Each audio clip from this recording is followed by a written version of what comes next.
Selamat datang di Didi TV, sebuah kanal pribadi yang mengajak kita semua memahami tentang diri kita sebagai makhluk ciptaan Tuhan yang paling sempurna.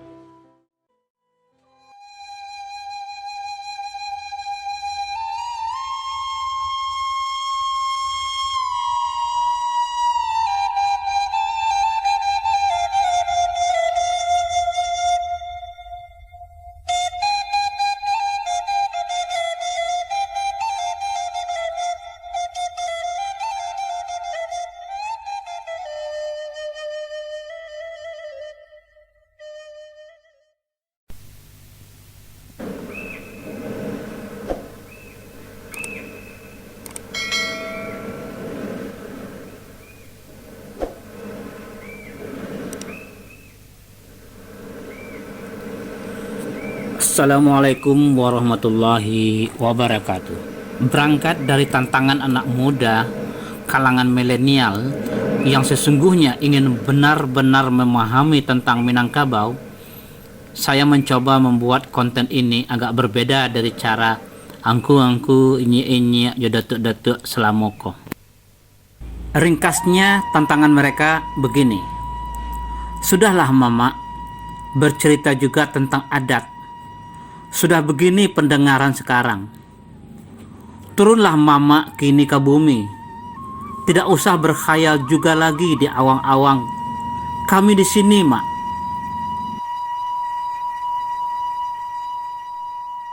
Saya tidak menjawab langsung tantangan tersebut, namun mencoba berenung dan merenung. Jangan-jangan mereka benar. Ternyata mereka benar. Mereka ingin memahami Minangkabau dari konteks hari ini. Mereka tidak memungkiri bahwa Minangkabau memang pernah mengalami masa kejayaannya pada masa lalu. Tapi bagaimana hari ini? Ada kesan mereka tidak percaya lagi dengan adat Minangkabau karena mereka menemukan gap, jarak, diskrepansi antara apa yang dikatakan adat Minangkabau dengan dunia yang mereka temui hari ini. Oleh karena itu, saya mencoba menurunkan buah pikiran nenek moyang kita, nenek moyang Minangkabau, tentang bagaimana menata kehidupan yang ideal, yang disebut sebagai hidup beradat, yang sesungguhnya sudah masak di batang, sudah mapan, bukan karbitan. Adat Minangkabau telah melewati proses uji kelayakan dan kepatutan alu je patut je mungkin yang sangat lama, berpuluh abad lamanya. Saudara, kita harus mulai dari Limbago. Iya, Limbago, karena inilah titik awal pemahaman tentang Minangkabau. Walaupun kata limbago sering dipadankan dengan kata lembaga, limbago yang dimaksudkan dalam adat Minangkabau berbeda dari lembaga sebagaimana didefinisikan oleh Kamus Besar Bahasa Indonesia, walaupun makna asalnya sama. Pengertian dasar dari limbago adalah cikal bakal, benih, bibit, bijo, mungkin ini asal kata biji, atau tampang yang akan tumbuh menjadi sebuah pohon besar. Sehingga dapat diyakini bahwa limbago pasti tumbuh dari bawah, dari dalam bumi, yang disebut dengan membusek dari bumi, bukan yang turun dari atas, dari langit. Limbago sifatnya bottom up, bukan top down. Limbago inilah nantinya yang akan tumbuh dan berkembang menjadi pohon besar yang berurat tunggang berakar serabut yang berpucuk bulat ke atas. Artinya, limbago mesti berbasis pada anak kemenakan dalam kaum, dalam negari. Inilah konsep integritas dan pertanggungjawabannya mutlak kepada Tuhan Yang Maha Kuasa, Allah Subhanahu wa Ta'ala. Inilah konsep responsibility atau tanggung jawab. Artinya, loyalitas dan integritas lembaga adalah kepada masyarakat dan rakyat, dan tanggung jawabnya vertikal ke atas kepada Tuhan Yang Maha Kuasa. Perkembangan makna kata lembaga setelah diadopsi menjadi bahasa Indonesia, lembaga, sangat pesat. Walaupun definisi dasar kata lembaga tetap sama dengan makna asalnya, cikal bakal, asal mula, bibit benih yang akan menjadi tumbuhan, manusia atau binatang, namun pengertian kata lembaga lebih dikenal sebagai badan atau organisasi seperti lembaga negara, lembaga pemerintahan non-departemen, lembaga administrasi negara, lembaga keuangan, lembaga swadaya masyarakat, dan sebagainya. Memang, Kamus Besar Bahasa Indonesia juga mendefinisikan kata lembaga sebagai wujud atau bentuk asli, namun pemakaiannya tidak produktif dalam bahasa Indonesia. Sehingga pemahaman kata lembaga dalam konteks adat Minangkabau sering disamakan dengan lembaga. Tidak begitu. Selain itu, lembaga juga didefinisikan sebagai pola perilaku manusia yang sudah mapan, yang mencakup interaksi sosial berstruktur dalam suatu kerangka nilai. Bahkan Kamus Besar Bahasa Indonesia mengangkat contoh penggunaan kata adat diisi lembaga dituang, walaupun penjelasan maknanya tidak persis seperti yang dimaksudkan dalam adat Minangkabau. Banyak memang penafsiran makna kata pusako adat diisi lembaga dituang. Satu di antaranya adalah seperti yang dijelaskan oleh KBBI, hendaknya segala sesuatu dilakukan menurut kebiasaan. Pengertian ini memicu terjadinya praktik yang sering ditemukan ketika seorang pendatang menapati mama dalam sebuah kaum untuk menjadi kemenakan di dalam kaum itu. Mereka dibebani dengan sejumlah yang disebut sebagai cupak diisi lembaga dituang, atau ada juga yang menyebutkannya adat diisi lembaga dituang.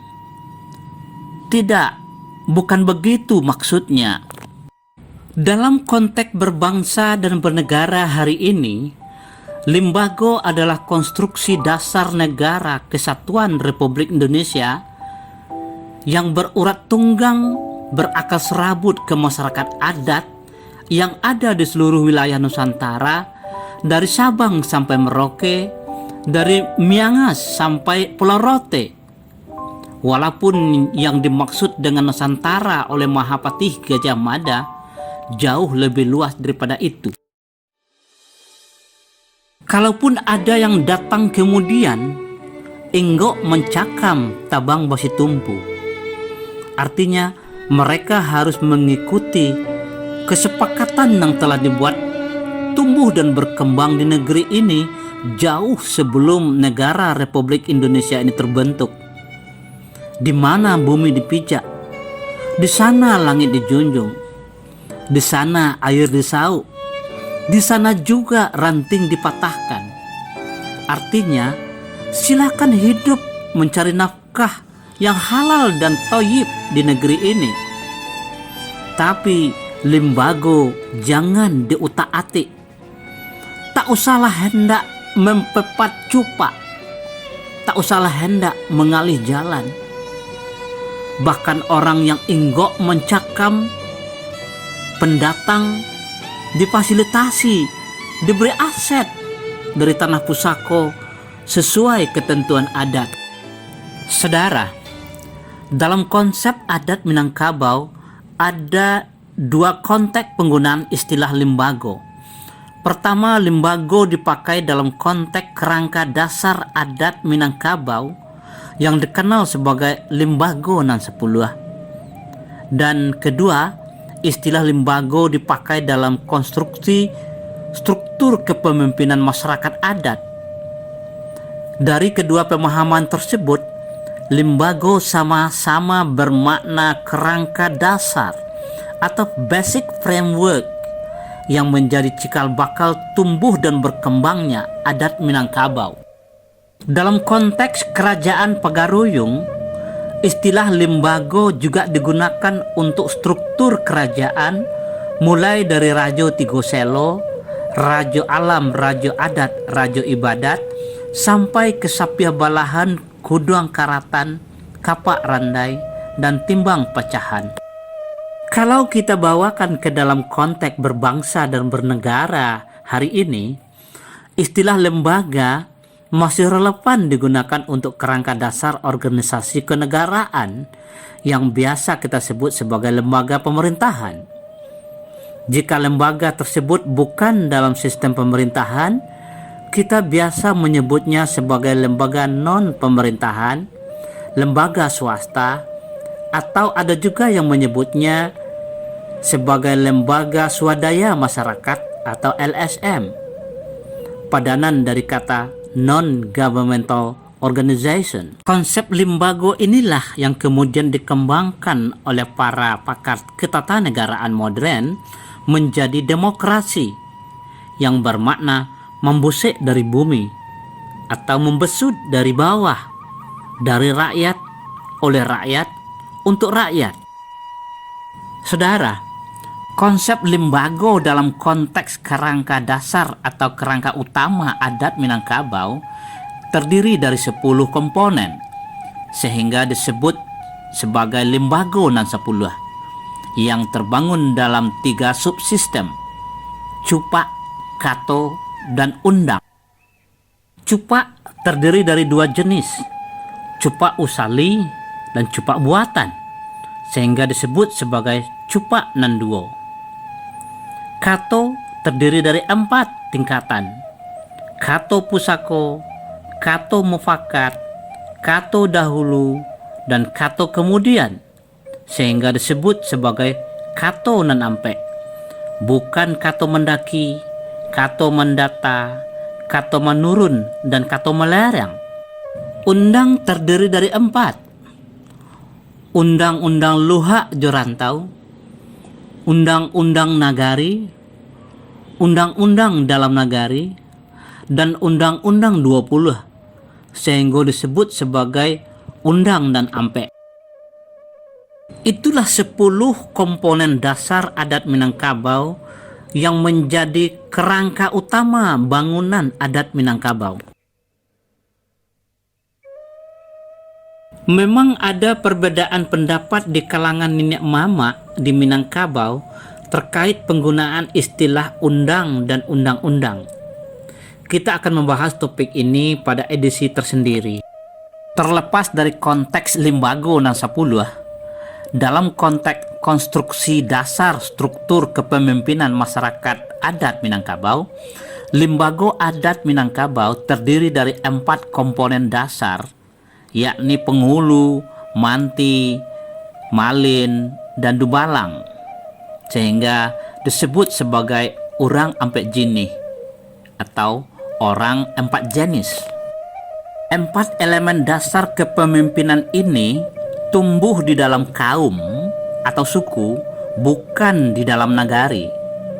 Setiap kaum memiliki seorang penghulu sebagai pemimpin tertinggi kaum tersebut, seorang manti sebagai pelaksana operasional tugas administratif penghulu, seorang malin sebagai pemimpin syarak yang berpusat di surau, dan seorang dubalang sebagai pemimpin pelaksana operasional, keamanan dan ketertiban di dalam kaum.